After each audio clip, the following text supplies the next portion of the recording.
Não, hoje não tem tradução. Vambora.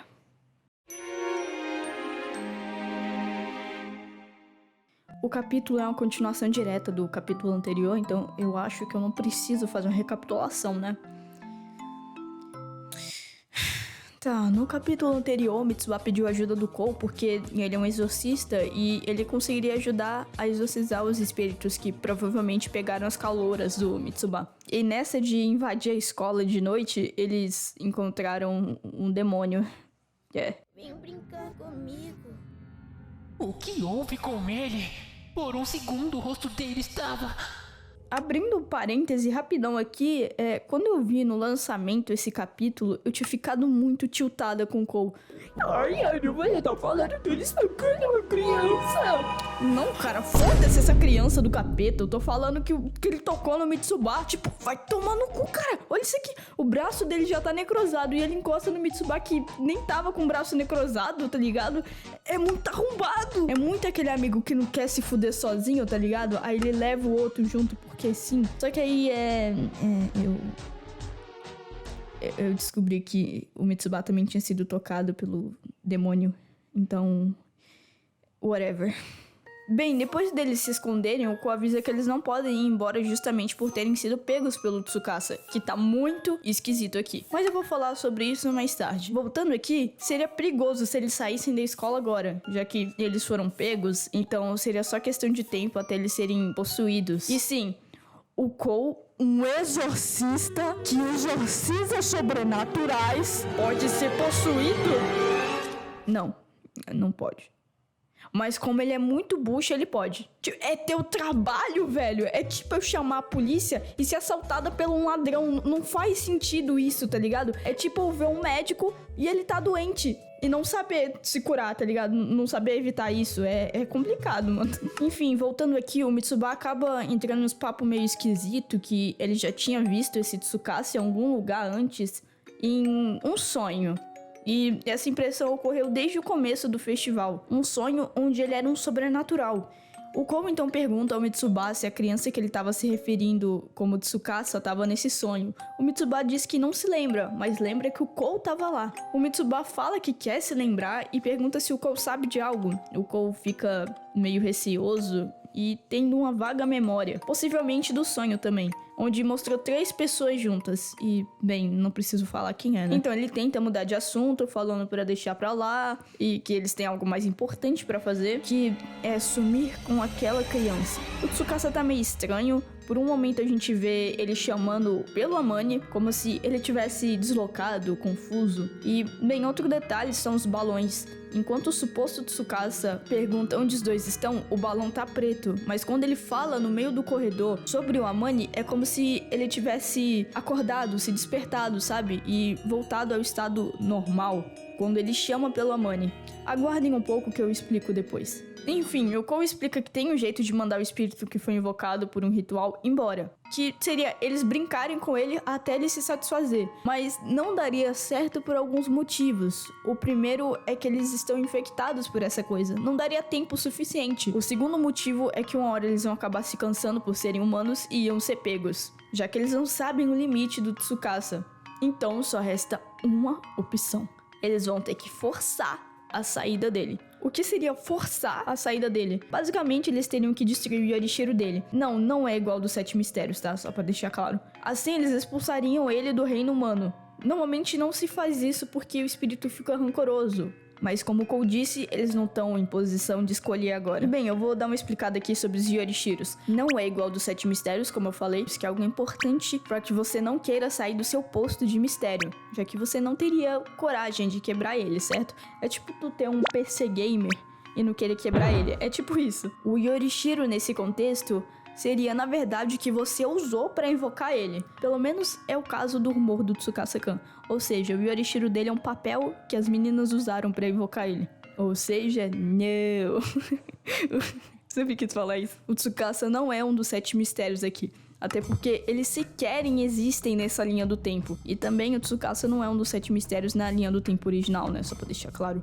Na verdade, ele é o Yorishiro de um dos 7 mistérios. O Kou fala o plano dele, que seria distrair o Tsukasa-kan, enquanto o Mitsuba fica encarregado de destruir os Yorishiros. Mas quem disse que seria fácil? O Kou vai ter que correr do Tsukasa, enquanto o Mitsuba tem que correr de uma das calouras que tá possuída. Mas no fim dá tudo certo, porque o Mitsuba consegue achar o Yorishiro na sala onde o Tsukasa foi invocado e consegue rasgar de um jeito muito estiloso. Que inclusive foi só um chute do Kou. Ele supôs que o Yorishiro seria o papel, senão eles estariam fundidos. Bem na hora que ele rasga o Yorishiro, a caloura dele cai imediatamente e desmaia. Ou seja, ela só tinha sido infectada, como o Mitsuba e o Kou, e virou esse bicho aí. Mas depois que o poder do Tsukasa acabou, ele voltou ao normal, porque era só uma magia do Tsukasa. O Mitsuba escuta um som e vê o Kou na porta, então ele vai na direção dele se gabando que conseguiu destruir Yorishiro, e ele não parece normal aqui.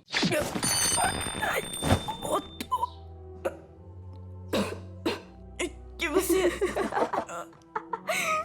Peguei ele. Brinca comigo, Salsica. Idiota, se controla, seu brinquedote! Ele sufocando. Eu vou... Um pouquinho. Pega. Mas que troca!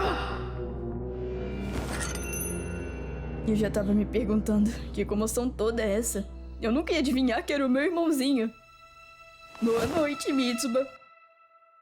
Rapaziada, ele conseguiu pegar o Kou, ou seja, ele de fato possuía o corpo do Kou, que sim, o Tsukasa provavelmente mataria o Mitsuba para que o espírito dele ficasse como o do próprio Tsukasa-kan. Até porque não tem sentido nenhum ele querer desmaiar o Mitsuba estrangulando ele. Ele pode fazer ele virar como o Kou só de tocar na pessoa, então ele só queria botar mais na conta aí do Mitsuba. Antes que o Mitsuba consiga morrer de novo pela 5ª vez, alguém pega o tridente e esse alguém é o Teru, que exorciza entre aspas, porque o espírito só saiu do corpo do Kou. Não sei porquê, mano, os caras é muito incompetente, eles não conseguem exorcizar um espírito, moleque. Esse espírito nem é tão forte assim, tá ligado? É só uma criança, dá uma bicuda nele. Mas enfim, o Kou desmaia e fica uma situação meio constrangedora, porque é tipo tu encontrar o irmão mais velho do teu amigo. Isso já me ocorreu muito, é muito constrangedor, não sei porquê. Aí o Teru joga na cara do Akane que parece que o Tsukasa e Yugi realmente não foi embora, e de fato ele não foi, já que o Akane falava tanto,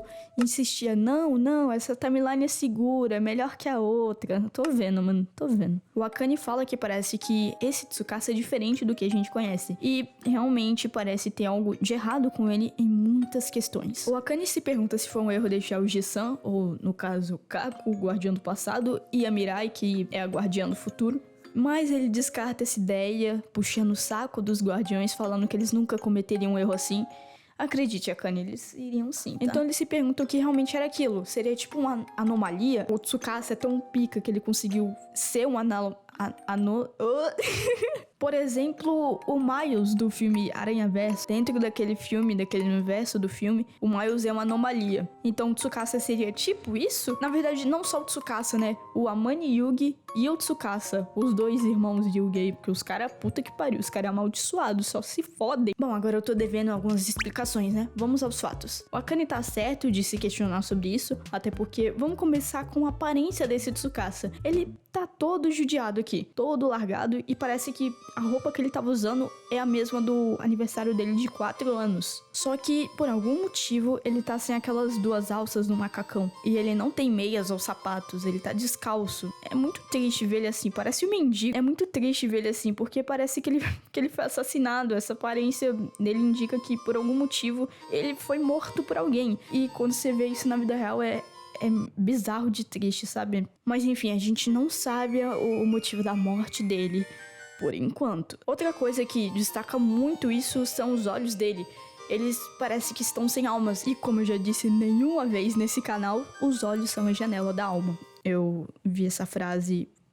acho que em 2019, com Teoria do Imaginário da Coraline. É como se ele fosse só um espírito, que é o caso aqui, ele realmente é só um espírito. Ele não é como o Hanako ou aquele Sobrenaturais, que tem tipo um corpo físico. Não é exatamente um corpo físico porque eles são fantasmas, mas são uma evolução dos espíritos. O Hanako já explicou isso, acho que no capítulo 91, eu acho. O último capítulo do volume 18, que ele fala pra Yashiro a diferença entre um espírito que vaga até ele desaparecer, porque ele tem assuntos pendentes, e um sobrenatural, que seria tipo esse que o Mitsuba virou, essa coisa feia. E no caso desse Tsukasa, ele não é um sobrenatural, eu suponho, ele é só um espírito. Até porque o Tsukasa sobrenatural que a gente conhece não tem esses olhos mortos. Nesse caso, o espírito tá sendo forçado a estar aí. E pelo que a gente viu, o Tsukasa não era pra estar aí. Ele tá sendo forçado, talvez como um parasita estivesse controlando ele. Ele não tem vontade nenhuma ou controle nenhum sobre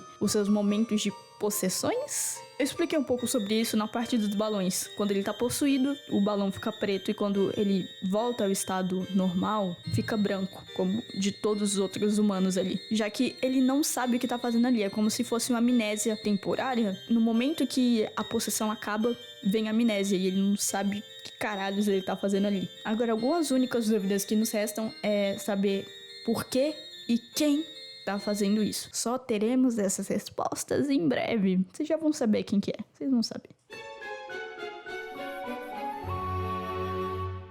Vamos pro capítulo 117 agora. Basicamente, depois desses capítulos, onde mostrou a visão e as experiências de cada um, eles têm uma reunião. O Teru, o Akane e a Yashiro. Eles vão pra uma cafeteria falar sobre isso, e a primeira a começar é a Yashiro. E ela diz sobre que seria melhor ficar nesse mundo porque ela descobriu que o Hanako-kan, ou melhor, a Mani Yugi, pode crescer e virar um professor. Logo, na visão dela, a conclusão que ela tirou, ele estaria feliz nesse mundo. Baseado em porra nenhuma. Eles ficam meio chocados por descobrir que um assassino virou um professor, e sinceramente vão tomar no cu de vocês, tá? Puta que...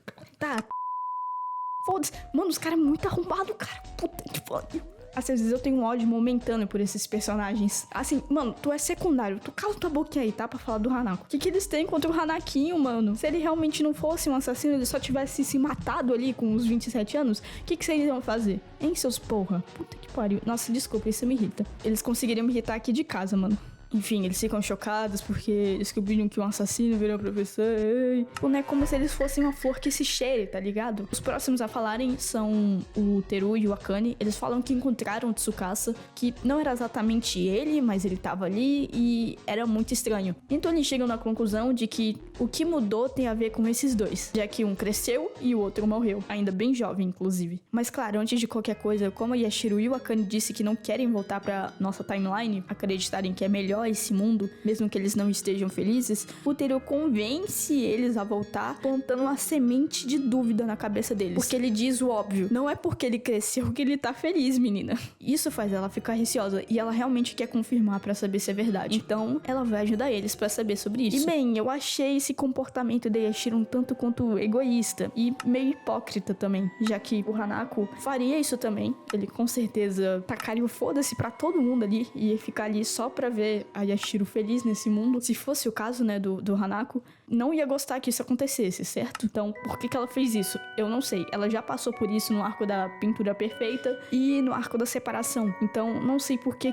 ela repetiria isso que ela não gosta, já que não se faz com os outros o que você não quer que façam com você. Mas, ao mesmo tempo, por mais que seja hipócrita da parte dela, eu entendo a Yashiro porque o Hanako muitas vezes foi egoísta e botou Yashiro na frente de todos, prol de proteger Yashiro, de vê-la feliz, e ela queria retribuir isso de alguma forma, e essa era a chance dela retribuir tudo que o Hanako fez por ela. Então eu acho fofo, apesar de ser egoísta, e não me leve a mal, não tô reclamando. É uma boa escrita, eu gostei de como foi retratado isso, abordado, não deixou explícito que, tipo, ela quer retribuir isso que o Hanako fez por ela, mas ao mesmo tempo traz aquela hipocrisia, sabe? Mas isso não significa que eu não goste, só porque eu quero ver ele feliz. Se ele tá feliz, então foda-se o resto. Ai, mano, como eu amo ele. Já o Akane quer ficar ali porque sim, é um mundo estável, nas palavras dele é estável, porque não tem sobrenaturais atacando os alunos e na escola toda não tá em perigo, então foda-se. O Teru refuta também, dizendo que os 7 mistérios não existem, então não tem como dizer que aquele mundo é estável, não faz sentido. Do nosso presente, o antigo, eles são justamente o que fazem ter o equilíbrio no mundo. No mundo não, acho que na escola, para os sobrenaturais não saírem e atacarem todo mundo. Então não faz sentido esse raciocínio do Akane. O Akane é muito burro, né, gente? Meu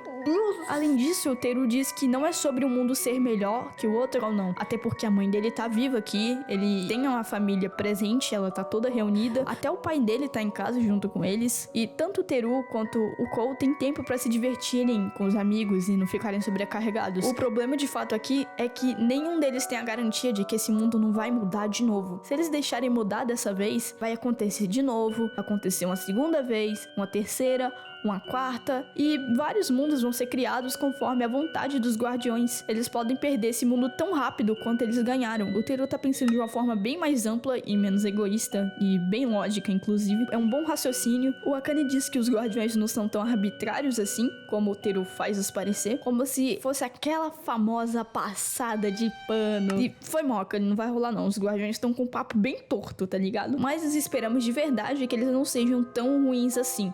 Parece que eles estão ou vão brincar de deuses mudando a timeline somente quando afetar diretamente ou indiretamente eles. Isso não parece ruim pra você, Akane? Mano, o Akane é muito hipócrita, cara, meu Deus. Mas vou me segurar pra não xingar o filho da putinha aqui, não. Ele melhora mais pra frente. O Teru fala que realmente espera que os guardiões não tenham essa intenção de brincar de deuses e tudo mais. E fala que, mesmo assim, ele não quer ficar nessa linha do tempo. Porque senão, cada vez vai ficar mais doloroso de sair do mundo. E ela vai acabar sendo reescrita, então do que adianta? Ele prefere não viver a vida dele sabendo que a qualquer momento o presente pode ser mudado. E eu concordo com o Teru, tá? Qual que é o sentido de viver isso aqui se uma hora vai acabar dando merda e eu vou perder tudo isso? Pedindo desculpa aos dois, ele fala que não tem intenção nenhuma de deixar as coisas como estão.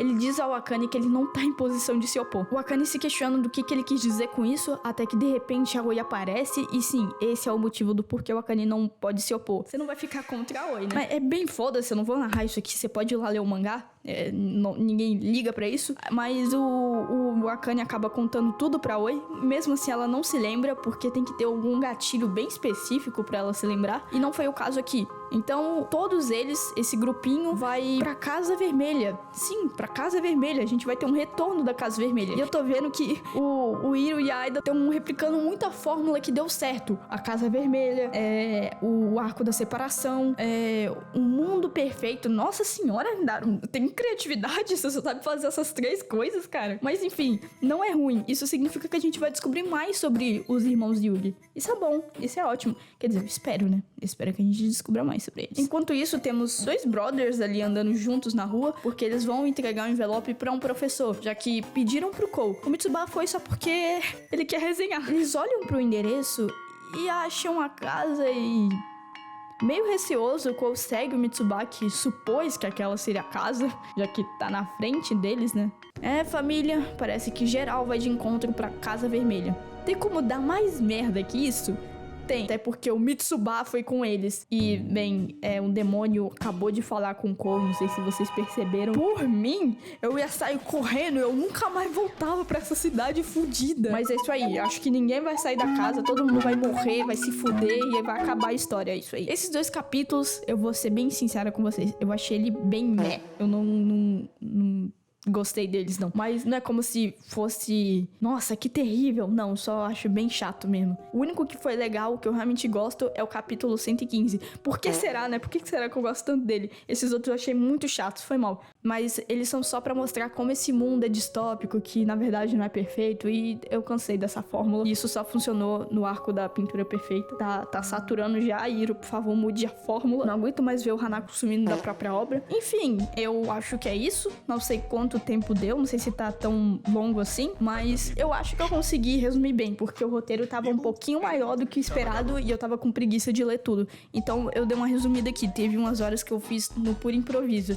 Um abraço pra vocês e A mãe dela fica bolada quando ela saca. As amigas tem que ver o que ela faz, mostrando seu lado.